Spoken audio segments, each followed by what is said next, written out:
बिस्मिल्लाहिर्रहमानिर्रहीम। Dear students, अस्सलाम वालेकुम। My name is Rihan Sadiq. बेटा, आज हम कंसाइनमेंट पर एक सवाल करने जा रहे हैं जो कि एबनॉर्मल लॉस पे है, ताकि आप उसकी एंट्रीज को रिकॉर्ड कर सकें। इसमें स्टॉक भी आएगा, एबनॉर्मल लॉस भी आएगा। उससे आपको स्टॉक और एबनॉर्मल लॉस की कैलकुलेशन भी समझ में आ जाएगी। पहले भी एक दफ़ा कर चुके हैं, ये सवाल पहले भी आपकी नज़र से गुजर चुका है। इस सवाल में एक दो बातें ख़ास होंगी। पहली बात तो यही है कि यहाँ पर मैंने यूनिट प्राइस नहीं दी। मैंने कहा कि 100 कार्ड्स हैं, उनकी टोटल कॉस्ट दे दी, आप उसे डिवाइड करेंगे, पता चल जाएगा पर यूनिट कॉस्ट कितनी है। वो भी अगर ज़रूरत कहीं पड़े तो हम ऐसा करते हैं। इसके बाद कंसाइनर के अकाउंट में जो चीज़ें आएंगी उनमें क्रेडिट साइड पर दो चीज़ें ज़ाहिर इजाफा हो जाएगा, एक स्टॉक है और एक एबनॉर्मल लॉस है। और जो एबनॉर्मल लॉस है वो इंश्योर्ड है, हमें इंश्योरेंस कंपनी कुछ पैसे देगी, तो हमने उसकी ना टोटल कॉस्ट कैलकुलेट करनी है कि टोटल कॉस्ट है कितनी। इसके अलावा जो कंसाइनी का अकाउंट है उसमें मैंने एडवांस भी नहीं लिया और फाइनल पेमेंट भी नहीं की, ताकि आपको पता चले कि अगर उसके अकाउंट के कुछ पैसे बच जाते हैं तो उसे हम कैसे शो करेंगे, यानी उसका बैलेंस सीडी कैसे शो करेंगे, जो अमाउंट ड्यू कहलाती है उसे हम कैसे रिकॉर्ड करते हैं। तो ये दो तीन बातें हैं जो इसमें खास हैं। इससे पहले कभी इस तरह हुआ नहीं था, मैं हमेशा कंसाइनी अकाउंट को ज़्यादातर क्लोज करता आ रहा था, तो मैंने कहा एक दफ़ा मैं और बता दूं।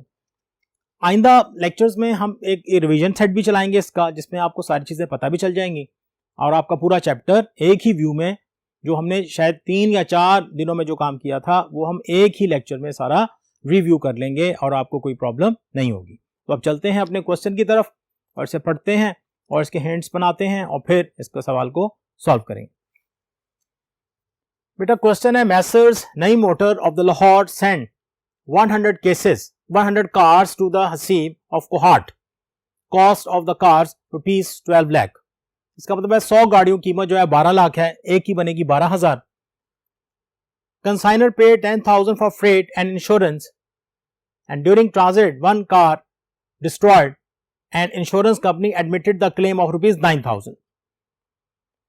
Haseeb sold 7 cars for ₹15,000 each. ये आपकी सेल को इंडिकेट कर रहा है। यहां मैंने उसका भी जिक्र नहीं किया कि अकाउंट से रिसीव फ्रॉम द हसीब, मैंने डायरेक्ट ऐसे ही लिख दिया ताकि आपको आइडिया हो जाए। Haseeb sold 7 cars for ₹15,000 each and paid 3,400 for storage and godown rent. ये उसके दोनों इनडायरेक्ट एक्सपेंसेस हैं, यानी कि ये वैल्यूएशन स्टॉक में ऐड नहीं होंगे, लेकिन ये कंसाइनमेंट अकाउंट में जाएंगे। Haseeb is entitled to a commission 5% on sale. ये उसकी कमीशन की बात होगी। सवाल बड़ा छोटा सा है, इतनी बड़ी लंबी छोटी बातें नहीं है, लेकिन जो चीजें हमने फोकस की हुई हैं वो आपका एबनॉर्मल लॉस है, उसको रिकॉर्ड करने का बेसिकली हमारा मकसद है कि हम उसे कैसे रिकॉर्ड करेंगे, एंट्रीज कैसे पास करेंगे। बेटा, रिक्वायर्ड है pass the general entries in the books of the Messrs Naeem Motors and prepare consignment account and Haseeb account. ये मैंने दो अकाउंट को फोकस किया हुआ है ताकि आपको आइडिया हो जाए कि इन अकाउंट को कैसे बनाना है। अब हम चलते हैं, इसके हिंट्स बनाते हैं बेटा, और हिंट्स बनाने के बाद फिर हम इसे सारी इंफॉर्मेशन एक्सट्रैक्ट कर लेंगे जो जो हमें चाहिए होता है। हमेशा आपने ऐसा ही करना है। उसके बाद फिर हम जाएंगे इसके कंसाइनमेंट अकाउंट की तरफ। पहली बात जो आपको यहां नजर आ रही है, सबसे पहले कि आपने गुड्स सेंड की, तो गुड्स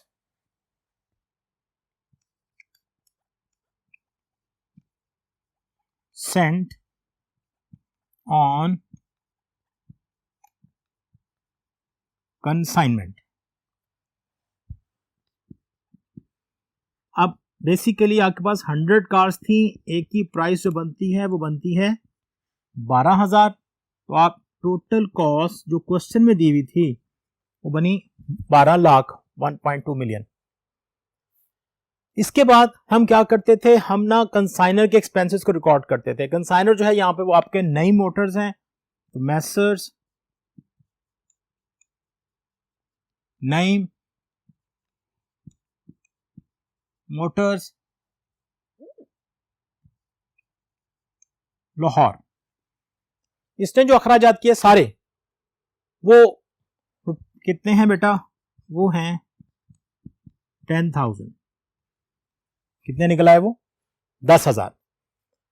दो चीजें रिकॉर्ड हो गई, समझ लें ये आपकी कंसाइनमेंट अकाउंट के डेबिट साइड पर दो एंट्रीज हैं। ये मैं इससे साथ साथ बताता रहता हूं ताकि आपको याद रहे कि हाँ, कंसाइनमेंट अकाउंट के अंदर 6 चीजें आती थी। तो डेबिट साइड पे 3 है, क्रेडिट साइड पे 3 है।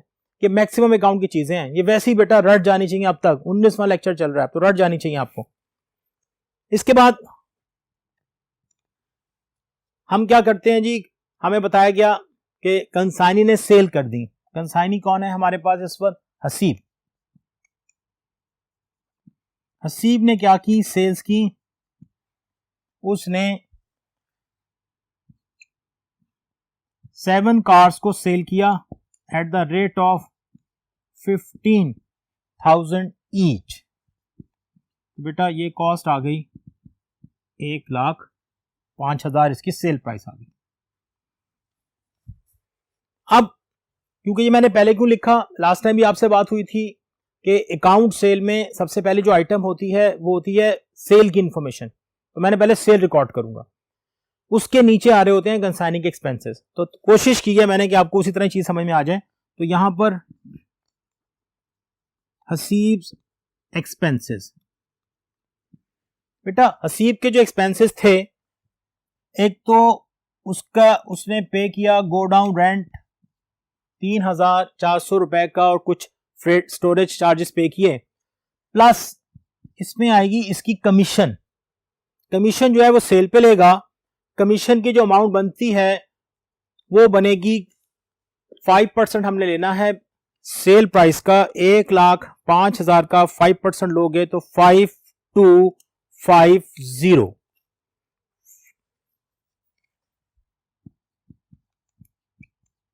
5250 और टोटल आपके पास कॉस्ट आ जाएगी 8650।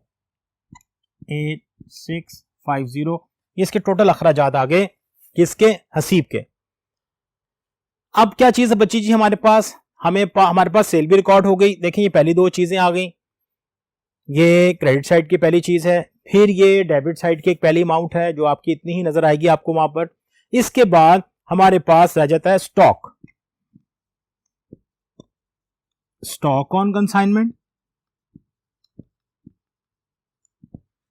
अब हाँ, मैं सिर्फ आपको ना यहाँ पे यूनिट्स की इंफॉर्मेशन देके जा रहा हूं, इसकी वैल्यूएशन नहीं करूंगा। इसकी वैल्यूएशन मैं वहीं जाके करूंगा जहां मैं अक्सर किया करता हूं, यानी कि अकाउंट के नीचे। तो आपने देखा कि आपके पास 100 यूनिट्स आपने भेजे थे, उसमें से एक डिस्ट्रॉय हो गया। इसका मतलब है कंसाइनी को रिसीव कितने हुए? 99। अब कंसाइनी ने सेल कितने किए? उसमें से 7। इसका मतलब है स्टॉक कितने यूनिट्स का बचेगा? 92 यूनिट्स का। और इसी तरह लॉस कितना होगा आपके पास? 1 यूनिट का। तो मैंने उसकी वैल्यूएशन करनी है। ये वो तमाम बेसिक इंफॉर्मेशन हैं जो मैंने सारी यहां इकट्ठी कर दी हैं। इसके बाद आप सवाल को आसानी से हल कर सकते हैं। अगर आप ये चीजें सवाल से निकाल के अलग से लिख लें तो आपको काफी कुछ पता चल जाएगा कि आपने क्या करना है और कैसे करना है। अब बेटा इन चीजों के बाद हमें बना सकते हैं कंसाइनमेंट अकाउंट। अब उसके लिए हमें जाना पड़ेगा इसके बोर्ड, तीसरे बोर्ड पर। तो आए चलते हैं तीसरे बोर्ड पर और बनाते हैं कंसाइनमेंट अकाउंट और पता करते हैं उसका प्रॉफिट एंड लॉस और उसका स्टॉक और उसका एबनॉर्मल लॉस कितना है। तो आए चलें बोर्ड नंबर 3 पर। कंसाइनमेंट टू कोहार्ट अकाउंट है जी, जहां जारी होती है उसका नाम आना चाहिए, क्योंकि आप अक्सर देखते हैं सवाल में एंट्रीज में आएगा कंसाइनमेंट टू सिटी नेम। तो बेटा अगर सवाल में सिटी नेम मेंशन ना हो तो आप लिखेंगे कंसाइनमेंट टू सिटी नेम, लेकिन अगर सिटी नेम मेंशन है तो आप उस नेम को मेंशन करेंगे।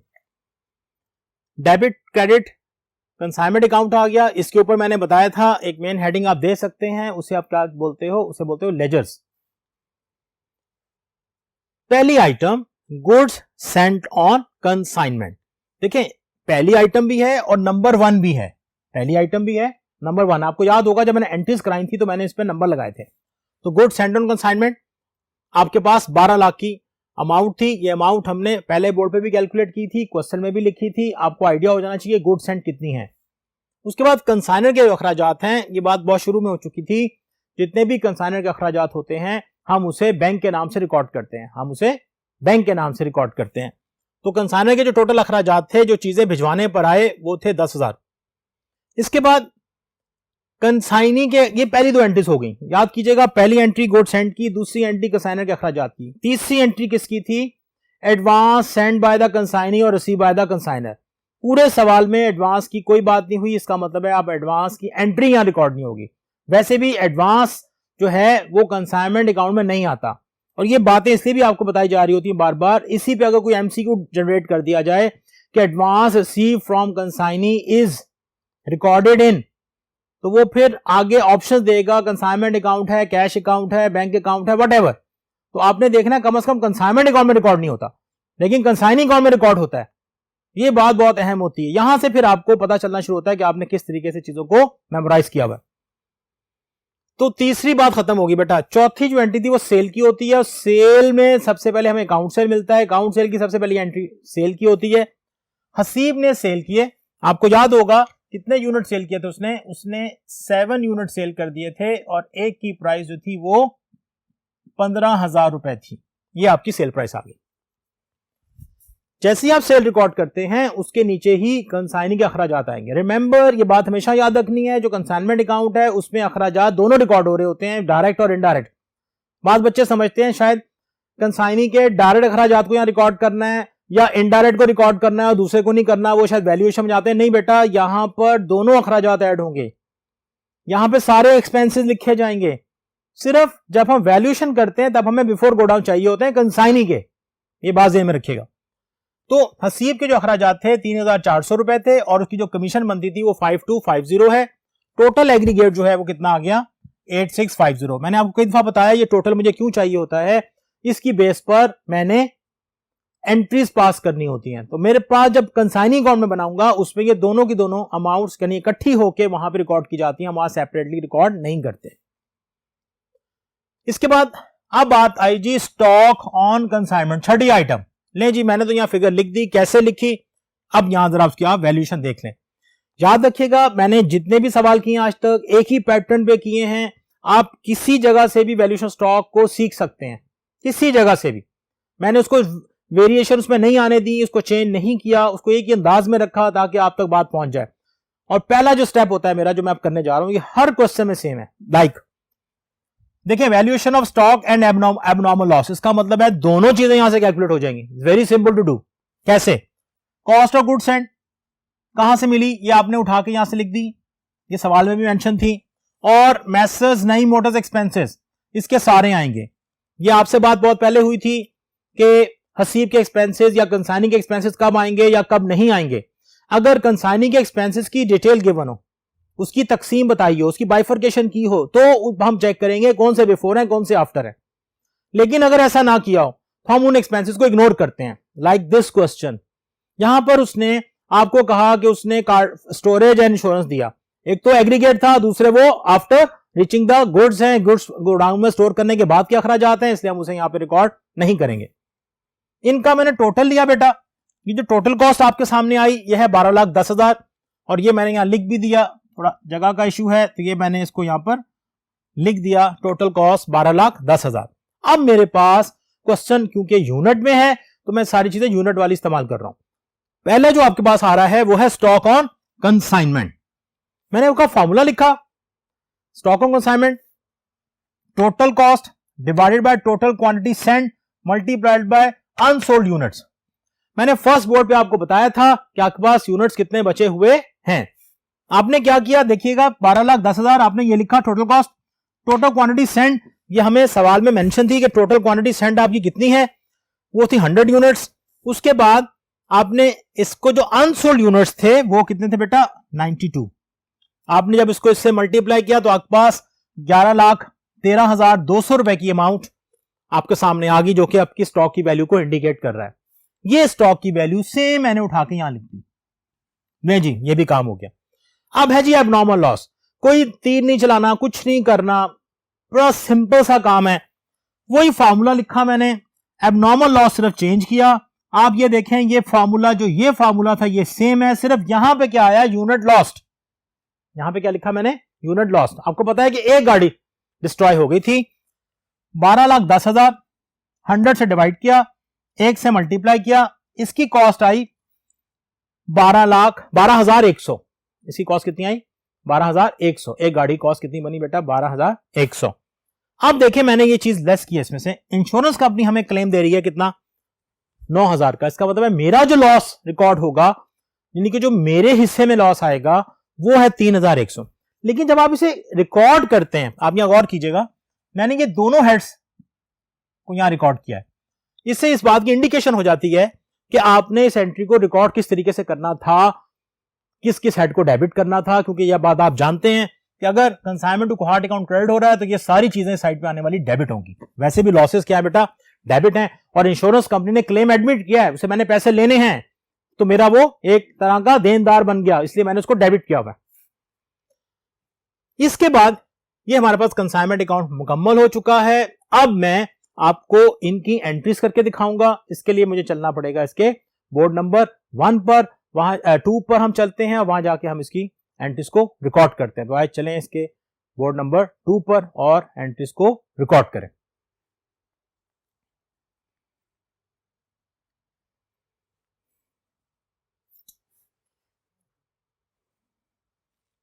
ले जी, आपको याद होना चाहिए कि हमारे पास कंसाइनमेंट अकाउंट की ये अब चीजें याद रहनी चाहिए आपको। वैसे तो आपकी कॉपी पे लिखा होगा, पहले हमने एंट्री नंबर 1 और फिर एंट्री नंबर 2 को पास करना है। तो पहली जो एंट्री थी वो गुड्स एंड की होती है, और गुड्स एंड जो है कंसाइनमेंट अकाउंट के डेबिट साइड पे होती है। इसका मतलब है consignment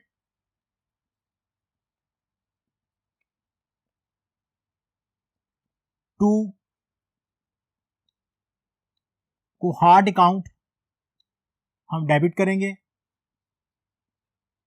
and goods Saint on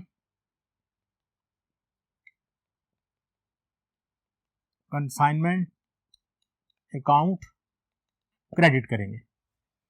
अब थोड़ा नरेशन का जरा जगह का इशू है, तो नरेशन आपके पास वही है जो आप लिखेंगे, लिखना जरूरी होता है। आप यहां लिखेंगे goods sent by the consignor, या यही लिख सकते हैं जो कुछ आपने वहां लिखा है, गुड्स सेंट ऑन कंसाइनमेंट। तो नरेशन तो एक सिंपल सा होता है ना, एक एक्सप्लेनेशन होती है छोटी सी, ब्रीफ एक्सप्लेनेशन होती है अबाउट द एंट्री, कि हमने एंट्री क्यों पास की है। तो ये मैं यहां पर इसको एक लाइन लगाकर इसको अलग कर रहा हूं ताकि आपको आइडिया हो जाए कि हमने चीजें भिजवा दी, and the cost price of the cars वह 12 लाख।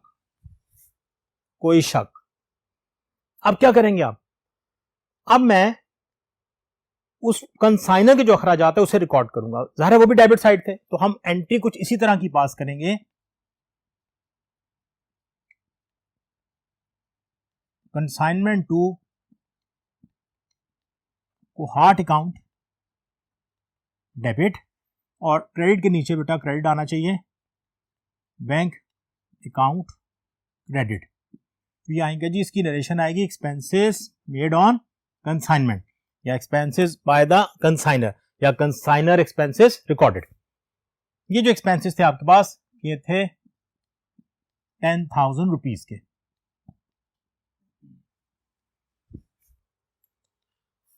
अब मैं आपको जो एंट्रीज करके दिखाऊंगा वो सेल्स की होंगी। मैंने उसका कलर चेंज करूंगा ताकि आपको आइडिया हो जाए। सेल्स में क्या होगा, अब तीसरे नंबर बेसिकली एंट्री आनी चाहिए एडवांस, एडवांस नहीं है मेरे पास, तो मेरे पास चौथे नंबर पे एंट्री आ जाएगी सेल्स। अब सेल्स कौन कर रहा है बेटा, सेल्स कर रहा है कंसाइनी। कंसाइनी का नाम क्या है, हसीब। अब मैं सेल की एंट्री पास करने जा रहा हूं, तो मैं हसीब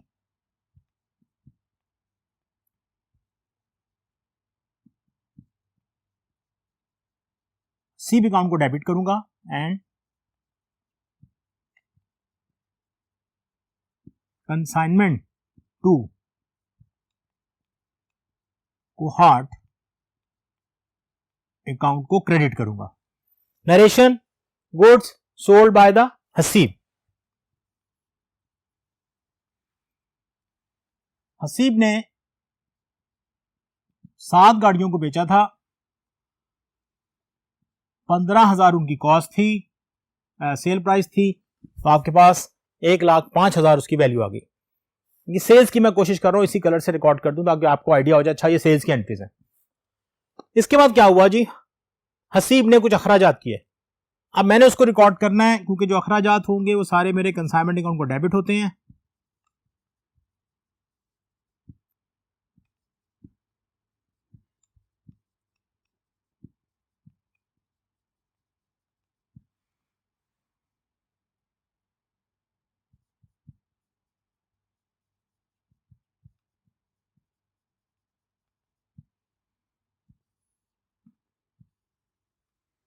तो हसीब एक्सपेंसेस एडजस्टेड, हसीब के बेटा सारे एक्सपेंसेस मिलाकर उनकी जो वैल्यू बन रही थी 8,650 थी, जिसमें उसके एक्सपेंसेस भी शामिल थे और कमीशन भी शामिल है।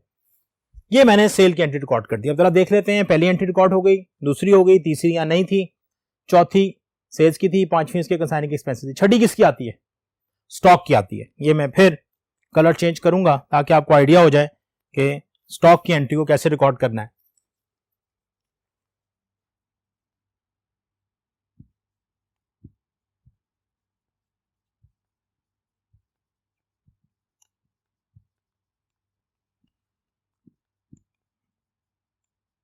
Stock on consignment account debit है एंड कंसाइनमेंट टू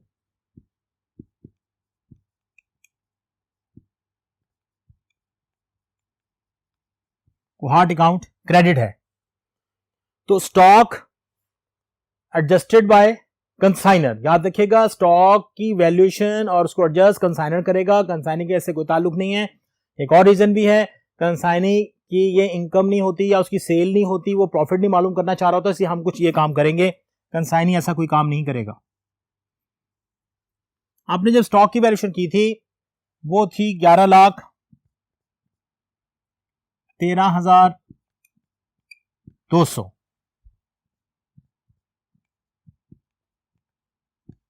ये आपने बोर्ड नंबर 3 पे देखा था।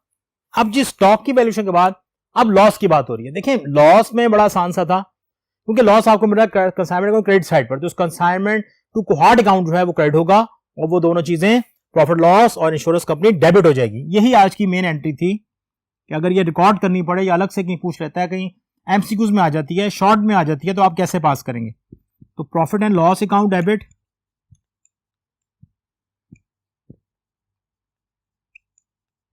इंश्योरेंस कंपनी अकाउंट डेबिट और क्रेडिट हम करेंगे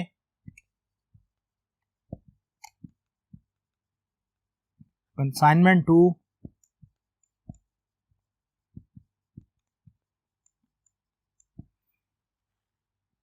अब ये आ जाएगा जी एबनॉर्मल लॉस एडजस्टेड।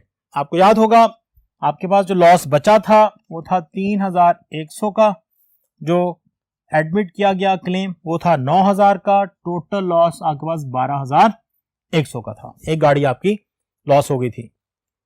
ले जी, ये इसका मतलब है ये सारे आपके कंसाइनमेंट अकाउंट के हिस्से से निकल रहे हैं, यानी कि वो सेल से हिस्से से थे। ये मैंने वो एंट्रीज रिकॉर्ड कर दी। अब आपने स्टॉक भी रिकॉर्ड कर दिया। स्टॉक के बाद अगला स्टेप क्या होता है बेटा? 6 चीजें पूरी हो गई। अब सातवीं जो चीज या सातवीं एंट्री जो हमारे पास आती है वो आती है प्रॉफिट या लॉस की। अब यहां पर आपका जो प्रॉफिट था वो 15,000 रुपए का था, तो आप प्रॉफिट जब रिकॉर्ड करेंगे कंसाइनमेंट टू कोहार्ट अकाउंट डेबिट एंड प्रॉफिट और loss on consignment account credit. Amount is 15,000। Amount is 15,000। अब प्रॉफिट के बाद आप गिन लें कि आप देखें पहली एंट्री थी गुड्स एंड की, दूसरी एंट्री थी कंसाइनिंग एक्सपेंसेस की, तीसरी नहीं मिली कि आपको तो रूटीन में देखना है ना, 10 पूरी करनी है। चौथी सेल की थी, पांचवी एक्सपेंसेस की थी, कंसाइनिंग एक्सपेंसेस की थी, छठी स्टॉक की थी, सातवीं जो थी वो आपके एबनॉर्मल लॉस की थी, आठवीं आपने प्रॉफिट की रिकॉर्ड कर ली, बची 2। अब फाइनल पेमेंट तो वो दे नहीं रहा, कोई फाइनल पेमेंट हमारे पास नहीं आ रही। अब हम एक ही एंट्री हम पास कर सकते हैं कि हम गुड्स एंड को ट्रांसफर करेंगे किसमें? ट्रेडिंग अकाउंट में। तो ये पहली एंट्री में जो गुड्स एंड की अमाउंट लिखी होती है बेटा, इसको हम ट्रांसफर करते हैं ट्रेडिंग अकाउंट में।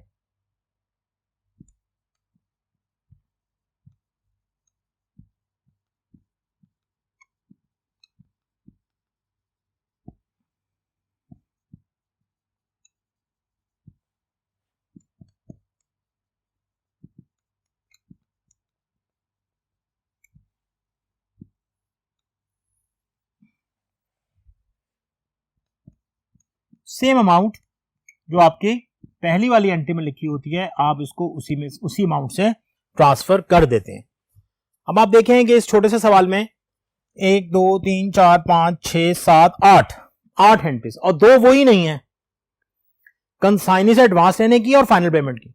तो जब आप इस तरीके से सवालों को ऑब्जर्व करते हैं या देखते हैं कि यार इसमें कौन कौन सी एंट्रीज मौजूद है, कौन सी नहीं है, क्योंकि टोटल एंट्रीज हैं मैंने बताया था 10, और वो 10 एंट्रीज जो है मेरे लिए पॉसिबल नहीं है फिलहाल। 1-2 दफा मैंने करके दिखा दी थी आपको कि एक ही बोर्ड पर कवर हो जाए, वो कवर नहीं हो पाती। तो इस वक्त ऐसा इशू है हमारे पास, लेकिन आपको मैंने वो मैक्सिमम सवाल उसी तरीके से कन्वर्ट करके दिखा दिया। मसलन जब ये 2 एंट्रीज नहीं थी तो किसी 2 एंट्रीज को मैंने और इन्वॉल्व कर लिया, एडवांस भी लिया कंसाइनी से और उसकी फाइनल पेमेंट भी की। अब बेटा ये क्योंकि मेन एंट्रीज हैं, इन्हीं एंट्रीज की वजह से ये जो 2 एंट्रीज मैंने रेड आपको की है ना, ये जानबूझ के मैंने इससे कर दी, क्योंकि जब मैं अब जाऊंगा दोबारा तीसरे बोर्ड पर, वहां जाके जब बनाऊंगा कंसाइनी अकाउंट, तो आप देख लें यही 2 फिगर्स हैं। आपको ना ये बात बहुत अच्छे से आनी चाहिए। अब वहां पर कंसाइनी अकाउंट यानी हसीब अकाउंट डेबिट हो रहा होगा कंसाइनमेंट टू कोहार्ट अकाउंट से 1,05,000 से, और इसी तरह हसीब क्रेडिट हो रहा होगा कंसाइनमेंट टू कोहार्ट अकाउंट से 8,650 से। कि 2 फिगर्स हैं और बाकी जो बचेगा डिफरेंस वो क्या होगा, अमाउंट ड्यू। तो अब चलते हैं बेटा आपके तीसरे बोर्ड पर और सिर्फ एक कंसाइनी के अकाउंट को देखते हैं, फिर ये क्वेश्चन हमारा खत्म हो जाएगा। आए चलें तीसरे बोर्ड। ले जी, ये हसीब का अकाउंट है। कोशिश करें कि ये जो जिस तरह यहां पे प्रेजेंट हुआ है, मैंने पहले कंसाइनमेंट अकाउंट बनाया, उसके बाद स्टॉक की वैल्यूएशन की उसके साथ ही, और साथ ही नीचे मैंने या उसकी जगह अगर बचे या इसी तरह जब अकाउंट्स बने तो सारे इकट्ठे बने। ये ना हो कि आप कंसाइनमेंट अकाउंट बनाए नीचे जनरल एंट्रीज नजर आ रही है, ऐसा नहीं होना चाहिए। अब आप देखिए, मैंने आपको इससे पहले बोर्ड पे बताया कि हसीब के अकाउंट में आपके पास 2 ही फिगर्स हैं। एक तो ये थी बेटा सेल वाली, ये आपको नजर आ रही है, और एक उसके एक्सपेंसेस की थी। एक डेबिट साइड पे थी और एक क्रेडिट साइड पे थी। अब मैंने क्या किया, क्योंकि हमारा अकाउंट या फाइनल पेमेंट या हमने फाइनल ड्राफ्ट या कोई फाइनल सेटलमेंट का लफ्ज वहां नहीं लिखा था, तो मैंने इस अकाउंट का बैलेंस लिया। बैलेंस कैसे लिया, ये साइड बड़ी थी 1,05,000 उसका टोटल आया, उसमें से मैंने 8,650 माइनस किया, तो मेरे पास जो बैलेंस बचा 96,350 बचा। यहां मैंने इसको सीडी लिखा बेटा, कैरी डाउन बैलेंस, और इसी बैलेंस को इसके बिल्कुल ऑपोजिट लाके आप यहां पे बीडी बैलेंस में शो कर सकते हैं, और यही सही तरीका है अकाउंट के बैलेंस को आगे लिखने का। यहां तक जो आपने आज बात सीखी आज के इस लेक्चर में, एक तो एबनॉर्मल लॉस की एंट्री थी रिकॉर्ड करने वाली, उसको आपने देख लिया कि एबनॉर्मल लॉस कैसे रिकॉर्ड करना है, और आपने जो चीज देखी वो ये थी कि हसीब के अकाउंट का मैंने बैलेंस छोड़ा है जिससे आप उसे कैरी डाउन कर रहे हैं। ये है अमाउंट ड्यू। अमाउंट ड्यू किसके लिए है, हसीब का अकाउंट कौन बना रहा है, हसीब का अकाउंट जो बेटा कंसाइनर बनाएगा। नई मोटर्स ने बनाया और देखा कि मैंने उसे इतने पैसे लेने हैं, अगर उनकी किताबों में डेबिट बैलेंस आ रहा है तो ये पैसा उसे रिसीव करेगा। इस सवाल को बहुत अच्छे से करना है आपने, अच्छा सवाल है, सिर्फ एंट्रीज की वजह बार बार हो रही है। आपकी किताब में बहुत सारे एमसीक्यूज ऐसे हैं जो एंट्रीज पे मुश्तमिल हैं, इसलिए अगर आप उनको पढ़ना चाहते हैं, समझना चाहते हैं, तो जितना कुछ मैंने आपको करवाया है इस पे आप ध्यान दें, वहां पे आपकी चीजें अंडरस्टैंड होना शुरू हो जाएंगी। नहीं जी, नेक्स्ट लेक्चर तक के लिए इजाजत दीजिएगा, इंशाल्लाह फिर अगले लेक्चर मुलाकात होगी आपसे। अल्लाह हाफिज।